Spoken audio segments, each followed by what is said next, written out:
আজি আমি শিকিম অহম নামৰ উৎপত্তি কেনেকৈ হ'ল।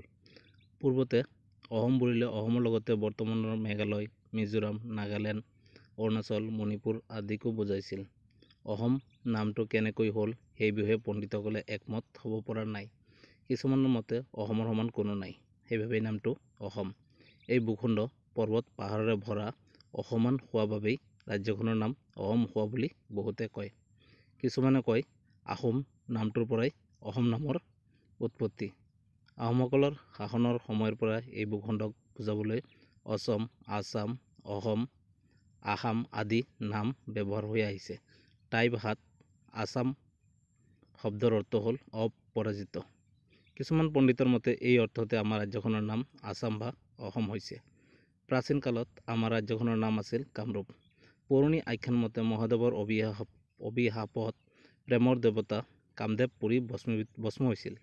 কামদেৱৰ পত্নীৰ নাম আছিল ৰতি দেৱী। ৰতিৰ প্ৰাৰ্থনাত সন্তুষ্ট হৈ মহাদেৱে কামদেৱক পুনৰ্জীৱন দিয়ে। ইয়াতেই কামদেৱৰ পূৰ্ব ৰূপ ঘূৰাই পোৱা বাবে এই ঠাইৰ নাম কামৰূপ হয়। কামৰূপৰ ৰাজধানী আছিল প্ৰাগজ্যোতিষপুৰ। বৰ্তমানৰ গুৱাহাটীয়েই পুৰণি কালৰ প্ৰাগজ্যোতিষপুৰ। প্ৰাক মানে আগতে আৰু জ্যোতি মানে পোহৰ। আন ঠাইতকৈ আগতে ইয়াত জ্ঞানৰ পোহৰ পাইছিল বাবে আন ঠাইতকৈ আগতে ইয়াত সূৰ্য উদয় হৈ পোহৰ হয়। সেইবাবে ইয়াৰ নাম প্ৰাগজ্যোতিষপুৰ হ'ল বুলি বহুতে ভাবে। আকৌ জ্যোতিষ চৰ্চাৰ ক্ষেত্ৰত আগবঢ়াৰ বাবে এই ঠাইক প্ৰাগজ্যোতিষপুৰ বোলা হৈছিল। এসময়ত প্ৰাগজ্যোতিষপুৰ মানে সমগ্ৰ ৰাজ্যক বুজাইছিল। ইয়াৰ উপৰিও অসমৰ বিভিন্ন সৰু সৰু ৰাজ্য আছিল। চুতীয়া ৰাজ্য, ভাৰভুৱা ৰাজ্য, কোচ ৰাজ্য, কছাৰী ৰাজ্য। ভাস্কৰ বৰ্মন এগৰাকী সাহসী, বিদ্বান আৰু প্ৰজাবৎসল ৰজা আছিল। কনৌজৰ সম্ৰাট হৰ্ষবৰ্ধনৰ সৈতে তেওঁৰ বন্ধুত্ব আছিল। ভাস্কৰ বৰ্মনৰ শাসনকালত চীনা পৰিব্ৰাজক হিউৱেন-চাং অসমলৈ আহিছিল। কোচ ৰজা নৰনাৰায়ণ এগৰাকী বিদ্বান ৰজা আছিল। মহাপুৰুষ শ্ৰীমন্ত শংকৰদেৱক সন্মান সহকাৰে নৰনাৰায়ণে আশ্ৰয় দিছিল। নৰনাৰায়ণৰ ভায়েক নাম আছিল শুক্লধ্বজ কোচ ৰাজ্যৰ সেনাপতি আছিল। তেওঁ বীৰ চিলাৰায় বুলি জনাজাত। আহোমসকলৰ প্ৰথম ৰজাজন আছিল চুকাফা। জয়দেৱ সিংহৰ ৰাজত্বকালত মোগল সেনাপতি মিৰ্জু মোল্লাই 1662 খ্ৰীষ্টাব্দত অসম আক্ৰমণ কৰে।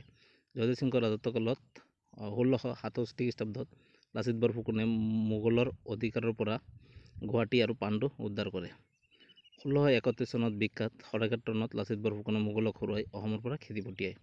বদন বৰফুকনে অসম আক্ৰমণ কৰিবলৈ ম্যানমাৰৰ পৰা মানহঁতক মাতি আনিছিল। মানহঁত বৰ নিষ্ঠুৰ আৰু অত্যাচাৰী আছিল। 1715 খ্ৰীষ্টাব্দৰ পৰা 1725 খ্ৰীষ্টাব্দলৈ মানৰ অত্যাচাৰত অসমবাসী জুৰুলা হৈছিল।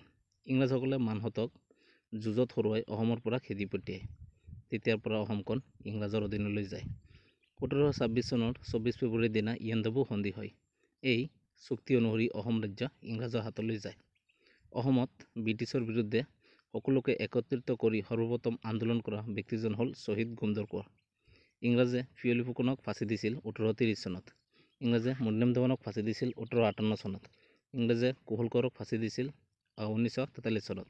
1942 চনৰ আন্দোলনত শ্বহীদ হোৱা ব্যক্তিসকল আছিল কনকলতা বৰুৱা, ভোগেশ্বৰী ফুকননী, কমলা মেৰী, মুকুন্দ কাকতি, ৰাউতা কছাৰী, তিলক ডেকা, থানুৰাম সুত, লক্ষীৰাম হাজৰিকা, নিদানু ৰাজবংশী, বলোৰাম সুত, ঠগীৰাম, মনবৰ নাথ, ৰতন কছাৰী।